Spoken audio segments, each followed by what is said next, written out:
everyone, and welcome to lesson 21.2, part 2. Today we are going to talk about the other part of simplifying, which is actually verifying. And verifying connects to some of the practice we have done, where if we knew what the answer was supposed to be, it'd be a lot easier to simplify these trig expressions. And it connects back to what we actually talked about in lesson 21.1 with our identities. When we verified at the beginning of 21.1, we were just making one of the sides of the equation equal the other side to verify our identity if it worked out. Sometimes we started with the left-hand side, like in examples A and B. Sometimes we started with the right-hand side, like we did in example C, to try and verify. That's similar to what we are doing today with verifying trig expressions, because we are looking to make the left-hand side equal the right-hand side, right? So again, when we think of a good place to start in these, we have this list, and that list is still going to be important to us to look at when we get kind of stuck or are unsure where to start. Now, again, with verifying, and this starts at the bottom of page 286 in your Springboard books, what you are doing is to look to transform just one side to equal the other, like we did with those algebra examples in the previous lessons. Now, this time, for example, they're showing us example C where we are transforming cotangent sine. Now, this is the better option to transform the left-hand side because there's more to work with here. We can rewrite the cotangent in terms of sine and cosine, and we can take that value and cancel out some values as well. So we can officially verify then that the left-hand side equaled the right-hand side. Same thing with example D. We are changing this time the left-hand side around. And we are finding a common denominator between the two of these, which is actually going to be 1 minus cosine x times 1 plus sine x. So the left-hand side needed a 1 plus cosine x. Right-hand side needed a 1 plus or 1 minus sine x to get that common denominator. And then we can simplify the numerator. The cosines cancel out. It just becomes 2 when we add the ones together. When the denominator also can be simplified, it is conjugate, so it's going to have those middle terms cancel out and just be 1 minus cosine squared, which we know is sine squared. And then 1 over sine squared can be written as cosecant squared, which again proves our goal here on the right-hand side. Okay, so you always want to look at these and say, okay, which one is going to be my end goal? Okay, in part A, since there's less to do with secant of theta, we'll start by transforming the tangent of theta, cosecant of theta, and hopefully have an end goal here of secant theta as our final answer. So we have sine of theta over cosine of theta if we transform tangent into sine and cosine, and then cosecant becomes 1 over sine of theta. Okay. Now the sines in the numerator and denominator will cancel out, and we are left with 1 over cosine theta, which we know can be rewritten as secant of theta when we use our reciprocal identity, which is back to what we wanted it to be. So we verified that that was true. In the next one, we probably want to start by using the right-hand side here, or excuse me, the left-hand side, because the right-hand side is just 1. That's going to be a lot more difficult to work with. Okay? So the first thing we are going to do is focus on this piece right here, okay? Because this is really similar to a Pythagorean identity that we know, but it's not quite, right? It's not sine squared plus cosine squared. So what we're going to do is we're going to keep this 2 up front, but we're going to factor out a negative 1. What that allows us to do is this now becomes positive sine squared plus cosine squared theta. And now that we factored this out, we know that this piece then becomes 1 when we substitute in our Pythagorean identity. So we end up with 2 minus 1, which is in fact 1. We verified that this was true. Last example we have here, we're going to manipulate the left-hand side in part C. And we want a common denominator in order to be able to subtract these. Notice this is subtraction, not multiplication. So we're going to have to find a common denominator. And again, our end goal is to make it look like the right-hand side.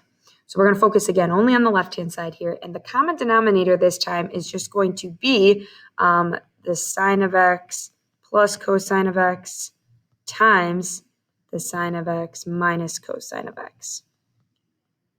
So the left-hand side of this equation is going to need to be multiplied by sine x minus cosine x. The right-hand piece over here is going to be needing that to be multiplied by sine x plus cosine x to get that common denominator. So from the left, we have cosine x times sine of x minus cosine of x. And then minus, on the right-hand side over here, sine of x times sine x plus cosine x. Okay.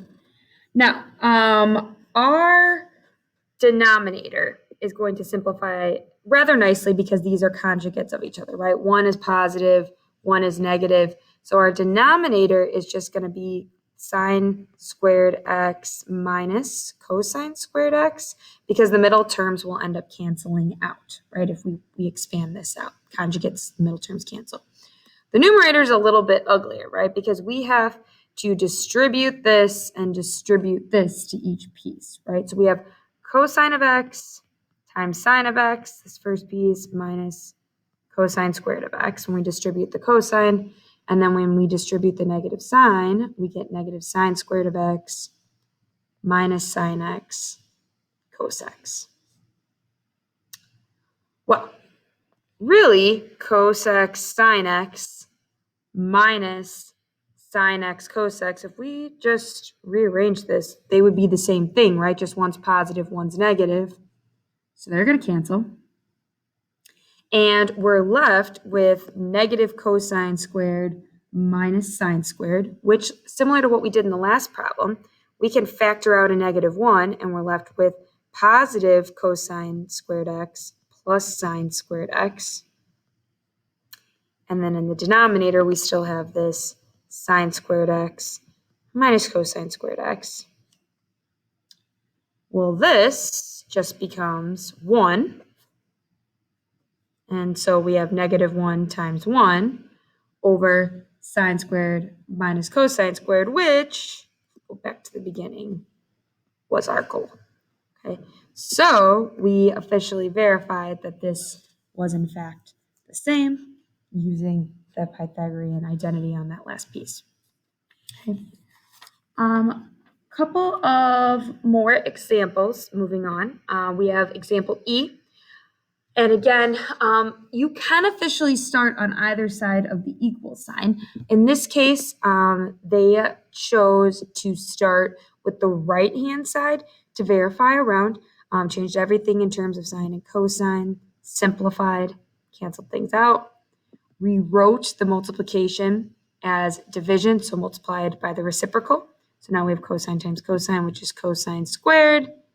And then that can be changed into 1 minus sine squared. So we verified that piece of information. Okay. On page 288, we have a couple more examples. On this one, again, a couple ways you could start with either side, but I actually think the side that's going to give us more to work with is going to be the left-hand side. So we'll make the right-hand side our goal.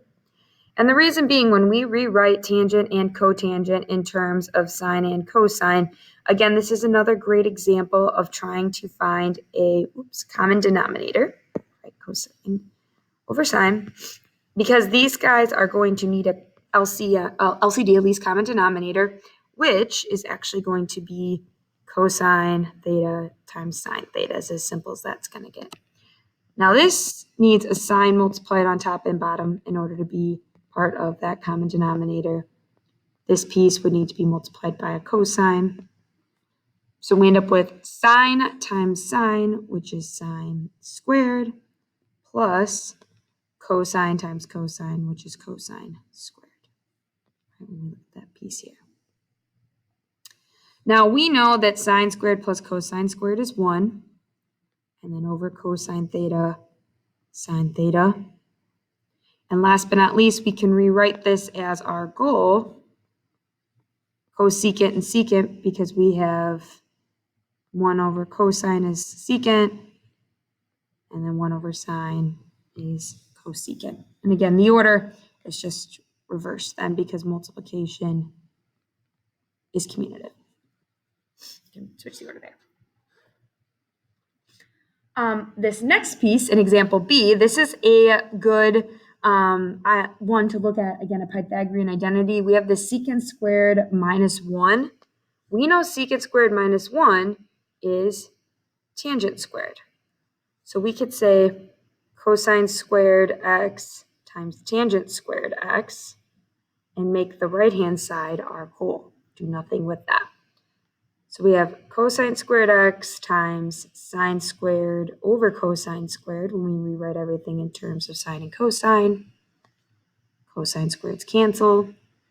And we know sine squared can be rewritten as 1 minus cosine squared. And we verified. Okay. Last example for today.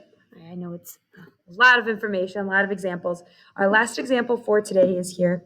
And again, we probably want to start with the right-hand side because there's a little bit more to deal with here. So on this one, I'm going to start by rewriting everything in terms of sine and cosine. So again, we're going to make this our goal, the left-hand side this time.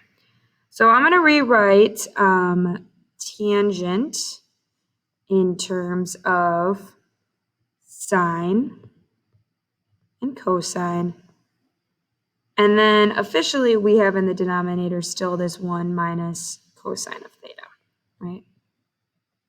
Now from here, if we look at the numerator, we have a lot of cosines running around, especially in the denominator. So something that we can see here is that we have sine times sine, which is sine squared. And sine squared can be rewritten as a cosine when we use the Pythagorean identity, right? If we use the Pythagorean identity, we know that sine squared is 1 minus cosine squared if we subtract that over. So I think that's the best thing to do next because we can use this now because everything is rewritten in terms of cosines, including the fact, oops, this is not cosine squared down here. Excuse me. This is just cosine. And now one of the things that is very useful to us is the difference of two squares. Reminder what difference of two squared, you have a squared minus b squared that can be rewritten as a minus b, a plus b. Okay, officially, this is a difference of two squares, right? This guy right here is a difference of two squares because we have one, which is a perfect square, and cosine squared, which is officially a perfect square. So we can rewrite this as 1 minus cosine theta, 1 plus cosine theta. Plus sine plus b. And what's going to happen is in the denominator, we had this 1 minus cosine theta. They will cancel out the expressions. So we only have 1 plus cosine in the numerator divided by the cosine in the denominator, which again, our end goal is to get secant of theta plus 1. So if we break these into two separate fractions with that same common denominator, if you break these apart, we will see that 1 over cosine is that secant theta, cosine over cosine is 1. Okay. So again, thinking of these as puzzles and trying to find the pieces that are going to fit in to solve your puzzle and find that final picture is what we're looking at. Again, don't become discouraged. I know these are some intense examples. It's hopefully so you can see a lot of the different processes that we talked about with key strategies early on. So I definitely recommend having this list to kind of look at. And these are going to be some great examples, albeit some longer examples to kind of hopefully help you work through the questions you're being asked. Okay, we'll work more with these in class. Thanks for watching.